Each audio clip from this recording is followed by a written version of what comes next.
everyone, and welcome back to another episode of Chargers Analytics with Arjun. This time it's a little bit different. We are being joined by John, who is one of the few other Charger analytics people out there in the Twitter sphere. John is also one of my good friends and someone I've loved to talk analytics with in general about the NFL and about the Chargers in general. So, John, thank you for coming on. Why don't you give our viewers a little bit about yourself and like how you got into analytics and specifically the Chargers? So I've been a Chargers fan for a long time. I, started really following the team in like 2004. So back when Breeze was quarterback. Just been following the team for quite a while. But my sort of like journey to incorporating analytics with my Chargers passion has been kind of a little circuitous. So I used to be doing research. I have a PhD in neuroscience from UCLA. And I was doing like a sort of basic research, really enjoyed it, was doing stuff with like lasers and changing mouse brains and stuff like that. But then I decided to shift gears and start getting into data science just because I had a kid, need a little more money. Data science is a more lucrative career. And the sort of way I really found to sort of hone my analytics chops is I started doing like NFL analytics. I always tell people if they want to get into data science, they have to find some data set that they really like. And for me, it's like definitely football. And so I kind of started doing a bunch of NFL stuff, started posting stuff to Twitter, and ended up that was how I learned how to do coding. And now that's what I do for a living. Yeah, it's really cool. And I think one of the things, like I've had people reach out to me and be like, how do I get started? And like what I do. And it's just like, it's what you said. Like, I think for some people like us, like it's tough to start something new unless you're like doing it for something you're passionate about. And for us, we're really passionate about football. And I don't think I ever would have learned coding in general had it not been through like NFL Fast Star or football data in general. So, definitely that's the way I would recommend people to get started. But John, we're here talking about the Chargers and we have a couple of topics to go through. So let's start off with this offense, right? And this is one topic that you and me in particular have been kind of just like shutting other people up on Twitter. And it's Joe Lombardi and this offense and his scheme. So why don't you talk a little bit about what your opinions are of Joe Lombardi and this whole idea of like, just because he made Justin Herbert have a low ADOT last year, he's not a good offensive coordinator. Yeah. So I think like for me, the big picture is you look at the big picture, which is like what were the sort of overall like outputs of the offense. So like how good was it? You look at things like DVOA, they ranked 4th. You look at things like EPA per play, they were like 5th. And then you look at who were the teams in front of them? It was like the Chiefs with Patrick Mahomes. It was like the Packers with Aaron Rodgers. It was the Bucks. I think that was basically the list. So, you're talking about a team that realistically was as good as you could possibly expect. Like you're not expecting them to hop in front of those teams in year one. And so, and if you like, really basic measures like points, they were putting up like 2nd in points per drive. So I think you'd have to say this was a pretty good offense, especially when you think about it being year one. I definitely like when I watch the offense, I get like this sort of sometimes felt a little discombobulated. And like, what Nate Tice likes to say is like, it feels like there's a lot of meat on the bone, but I feel like people were kind of like losing sight of the fact that this was like a really prolific offense, especially when you consider it's year one. Yeah, I know. And like just because the Chargers maybe aren't maximizing Herbert's arm strength by letting him throw deeper down the field, it doesn't mean the offense is bad, or it doesn't mean Joe Lombardi is bad. I mean, if people like listen to what Staley said at the combine, he was literally saying we couldn't take deep shots because we couldn't. I mean, he didn't put it this explicitly, but he was basically saying we couldn't trust the offensive line to hold up. And I don't think that's Lombardi's fault, especially when two guys that he was expecting to play at least significant snaps on the right side of the offensive line got hurt in the first quarter of the season. So I definitely don't blame him for not maybe dialing up some deep shots. But, I do think in the long run, he will be, as long as he's the offensive coordinator and so he becomes a head coach because of Herbert, I do think he'll have the opportunity to put Justin Herbert in those like situations where they are throwing the ball more downfield. And I think the Zion Johnson pick will help with that. Do you agree with that sentiment? Yeah. I mean, you don't want to take a bunch of deep shots when you have Michael Schofield and Storm Norton. So I totally understand it. And I still think, and we've kind of on Twitter gone back and forth about this, is like sometimes people lose a lot of the context for like he's got like this low ADOTs. Like, who were the guys that have like the really low ADOTs, and who are the guys with the really high ADOTs? Mm. And there's like a recent tweet from Warren Sharp about Herbert's ADOT on early downs, which was, I think he ranked like 34th out of 40 quarterbacks Mm. and like depth of target on those early passes. And it's like the little asterisk is among those 6 quarterbacks that threw shorter on early downs was Aaron Rodgers, Patrick Mahomes. You look at like the top of the league, it's Justin Fields, like Zach Wilson. It's not like, you think of like things like EPA or DVOA or whatever. Those things have a valence. Like, Mm. you want to be good, like the more is better, but like ADOT isn't one of those things. It's sort of like more descriptive about style. And so I feel like to me, it's a style points argument, a lot of it. That being said, like there should be some more deep shots. I know that they probably want to take that. I think they did like a pretty damn good job with the offense in general. Like I Yeah. said, meat on the bone, but ADOT I think is such an overblown topic. Yeah. And ADOT's really had no predictive value and like it has no real correlation with QB player winning. So I don't really think it matters Yeah. that much. But let's transition into this graph that I'm going to share my screen now. So this is, I think, probably one of the best graphs you've ever made on Twitter. And I love it because it's just so simple. Like you look at the graph, you look at the title, and you look at the bars, and it just explains everything you need to know. So for those who aren't watching on YouTube, basically John looked at how the Chargers performed on fourth downs in like in general throughout all 17 games last year versus just in primetime games. So think versus the Raiders Monday night versus the Raiders Sunday night, week 17 versus the Chiefs. And then he also looked at the Chargers performance on fourth downs in every other game outside of primetime and compared that to the league average. So John, why don't you kind of walk us through your findings and why this is like one of the best things you've made? Yeah, I do actually. When I discovered this, is like, oh, this is really simple and tells a story, and it's just 4 bars. And so yeah, I could take you through those 4 bars. But yeah, the first one is what the NFL averages in terms of EPA, and that's actually negative. And you think that makes sense because usually what's happening on fourth down is most of the time it's a punt.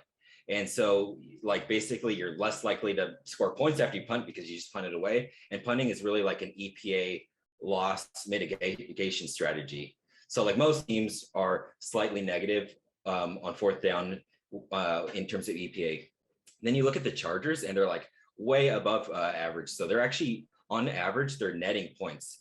So if or like they're netting expected points. So like, it's not just that they're like even less loss. And if they were shooting themselves in the foot all the time and giving their opponents like really favorable field position, it would show up here. But instead, what we see is that they have positive EPA. And so this means how they're handling fourth down when they're like choosing to punt, choosing to go for it, like choosing to kick a field goal.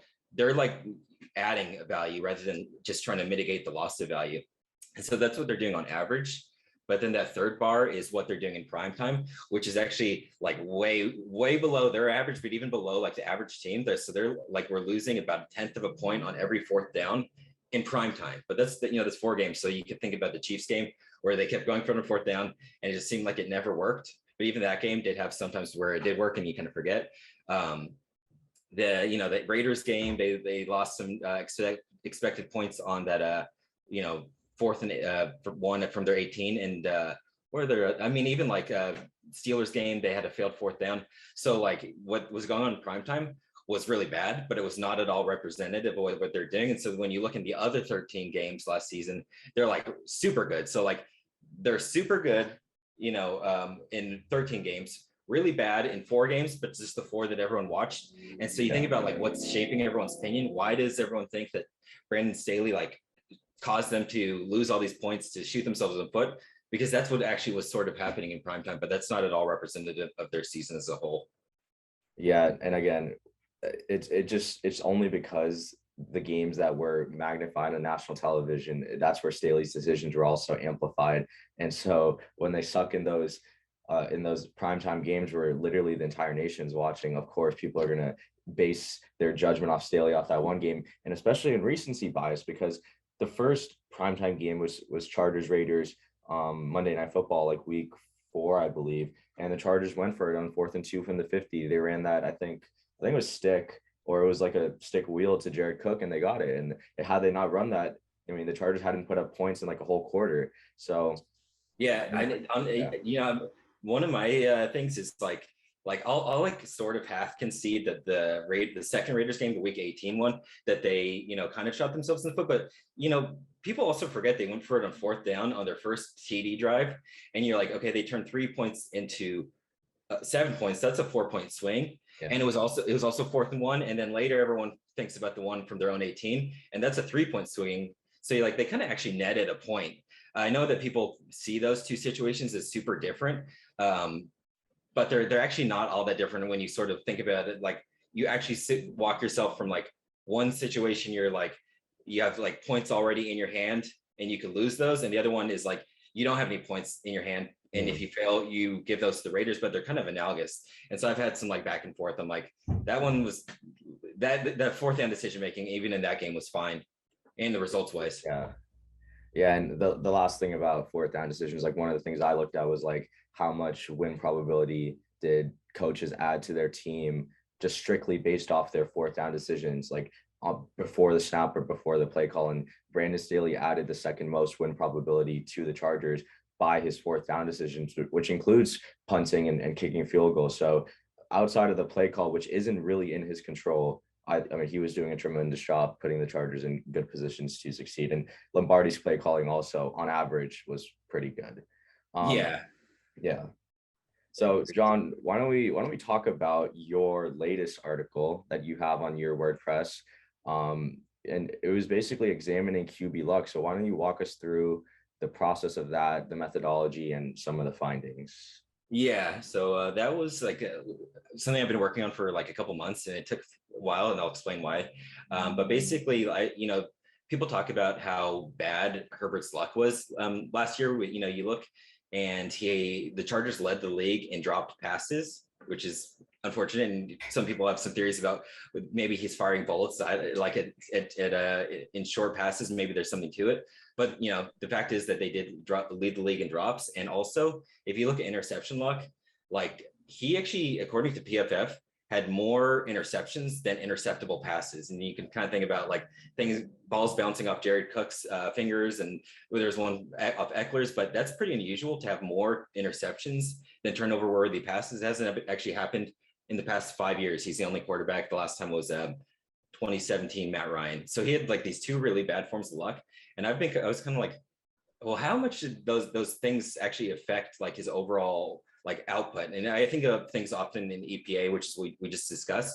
So what I want to do is kind of see like, well, this is his EPA now. Would it go like how much? I knew it'd go up by somewhat if we were able to like sort of cancel the effect of luck. But the question was how much, and I want to see that for the whole league.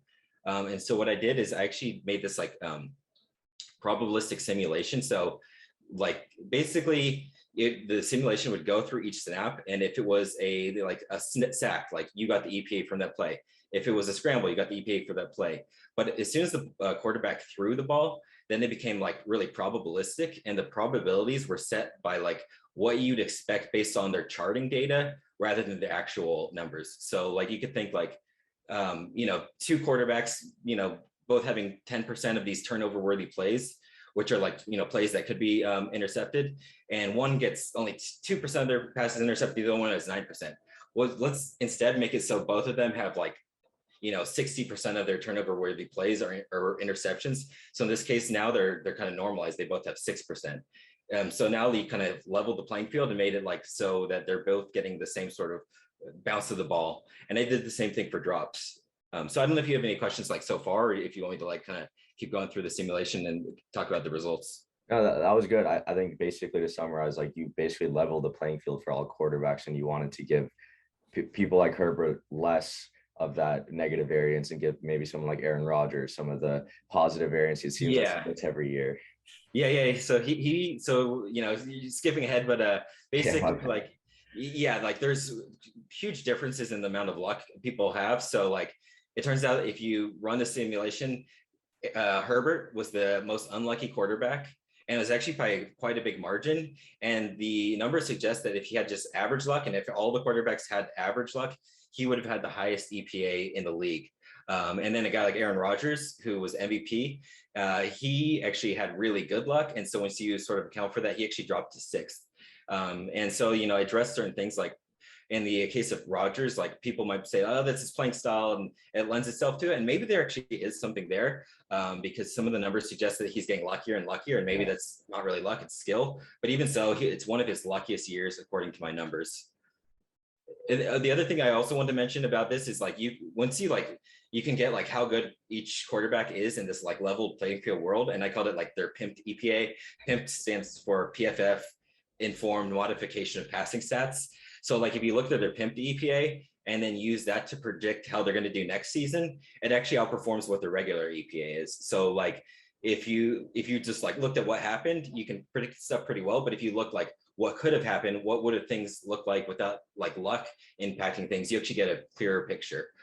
So that was a pretty cool finding. Yeah. No, the stability stuff and how it correlates with next year's EPA was probably the biggest takeaway with like how like valid the whole study was. And I thought it was a really good read.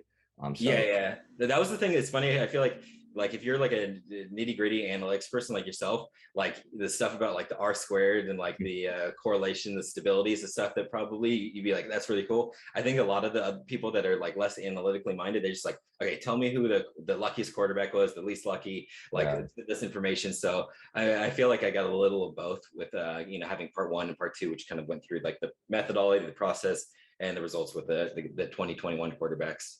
Yeah, no, I know myself and a couple other smart people really enjoyed that article. So, if you haven't checked out John's Twitter, I know we haven't finished up yet, but it's at MIBPJ 2, and he'll have his WordPress there. So make sure to go read that article because I really did think it was a really good one. And also like I like to bet. I bet on football now. So Yeah. before I left Michigan like 3 weeks ago, one of my final bets I placed was Justin Herbert under 13.5 interceptions. And when I read this, I like doubled down on it because I'm like, there's just no way he's going to be this unlucky again. And he had like, they're basically saying he's going to have either like two or less interceptions, which I think is very possible. Yeah. I mean, last year, like if you take like his turnover worthy play rate, which I think he had 13 last year. Yeah, 13. And then you multiply it by what most quarterbacks you'd expect. It would be like 6 interceptions. Yeah, 6 or 7. The fact that he's 15 is kind of wild. Yeah. So let's transition to one of our final topics, which is like defensive regression. So I know like I've talked about how like this is like kind of a big year for Staley because he now has his pieces, and like we all know JC Jackson's kind of like up in the air, but at least for the course of the season, there hasn't been any like major season-ending injuries. No hopefully I'm not jinxing anything, but how do you think or how do you see Staley's defense performing this year, and like what do you think it will take for that like this defense to, or like how bad can this defense be for the Chargers to still make the playoffs? Yeah, I mean, like sort of part of the question is like how good is their offense going to be, and I think it should be about like the same, maybe a bit better. We talked about Herbert being really unlucky, so I think that the bar that the defense needs to clear is actually pretty low. Like I think if they had the 23rd ranked defense last year, I think they probably would have made the playoffs. And I think that this defense obviously has the potential to be a lot better than 23rd. I mean, it's funny. So like I saw like a Football Outsiders is like projecting their defense to be really good, but they're like the run defense is going to be 30th still. And I'm like, it's like all new players. Like I totally get being beholden to like what their last season was. It's like they were really bad. Like we can't just all of a sudden make them a top 5 defense. But I think if they're like 15th, I think that'd be a huge win, and I would totally be happy with that. But I mean, like when you look at it, you're like Joey Bosa and Khalil Mack screaming off the edges, Derwin James is safety, JC Jackson like a cornerback. Like why can't they be higher? So I mean, I think they have the top 5 potential, but I'm like sort of couching my expectations and saying about 15th. I also thought they'd be about 15th last season. So, Yeah. I mean, it really just comes down to like, it sounds cliche, but it's like if Khalil can stay healthy and at least give us like 14 games, 13 games of like healthy play with him and Bosa, I mean, that's all it's going to take because I think the interior is beefed up now. And I think the biggest thing for me was like they didn't just go out and sign JC Jackson and be done with it to where Tavon Campbell was going to be CB4. They added Callahan also. So now Yeah. you're, if one goes down, you still have like a quality corner. Like Davis is I mean, he's like above replacement level. Everyone else is Yeah. below Yeah. replacement level or at that replacement level place. So I think depth is really important. So question here also, like, do you think um do you think you want the run defense to be like, how good do you want the run defense to be? Because like it's gonna sound weird, but like one of the things me and my friend Tage were like talking about is like sometimes having too good of a run defense is like a detriment because you force teams to pass, and generally most defenses allow a positive EPA through the air versus a negative EPA on the ground. So like, how do you want that balance to fit out? And like, do you see the run defense being better than the pass defense this year? Yeah, that's it. I have read some stuff to that effect. Like, I mean, and you like the best rushing offense is about as bad as the worst passing offense. So I totally understand that. Yeah, I think they just can't be prohibitively bad. Like, you don't want to be bottom three. But I mean, yeah, actually, though, surprisingly, some really top end defenses have been really bad against the run. So like you can go check like the 2017 Jags. They were, I think, like 32nd against the run. So I don't know, like, yeah, I think of all the things, you think about like run offense, run defense, passing defense. I'd say like of those four, like being bad at the run is the best thing to be bad at. Yeah. I just think you can't be like, again, like 32nd or whatever they were. So I don't know. But they should, I mean, like along the line, the only starter from last year is Bosa. So it's like when your only starter from last year is a really good player and you plugged in like another really good player and like some decent players, I think like it's hard for me to not think that they're at least like top 20. 24 Yeah. or something. So I think that should be enough. Yeah.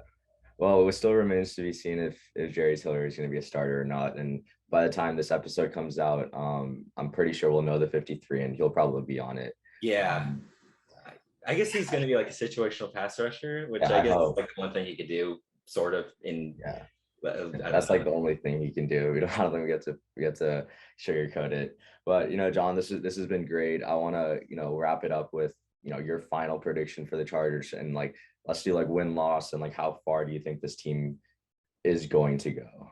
Yeah. I want to say like probably, I was thinking about this. I was like, I could see 12 wins. It's like my sort of guess. I mean, they got a floor above that, but it could be worse. I mean, I think 12 is pretty reasonable. And I don't know. The one thing that I have just reservations about is I know a lot of people are like, putting dirt on the Chiefs' grave or whatever. I still think the Chiefs are going to be pretty good. So I think that's one hurdle in the division. I could see them both being like 12-5. But yeah, I think I'll say 12-5, like win the division on a tiebreaker. I'll kind of give myself that out. And I think they can make the conference championship. But it's really hard to say they can go further just because of how stacked the AFC is this year. Yeah, that's a good point, but I definitely see 12 wins in the realm of possibilities, and that's obviously something we're all hoping for. But Yeah. John, this has been great. Really appreciate you coming on this episode. This is like one of the few times I've had like a guest on one of my segments. So why don't you tell the fine folks that are watching and listening where they can find your work on Twitter and where they should go check out your articles? Yeah. So my Twitter handle is MIBPJ2. The first one's taken. So MIBJ2, MIPJ, I can't talk right now. MIBPJ2. And then on my like blog is MIBPJ.wordpress.com. Yeah, so everyone make sure to go check out John there. One of the other, like I said, one of the few other analytics people that does like analytics work mainly for the Chargers, but also has some more NFL general stuff. So make sure to go check him out there. Really excited for the season to begin. And as always, it's What's Up. Hold up.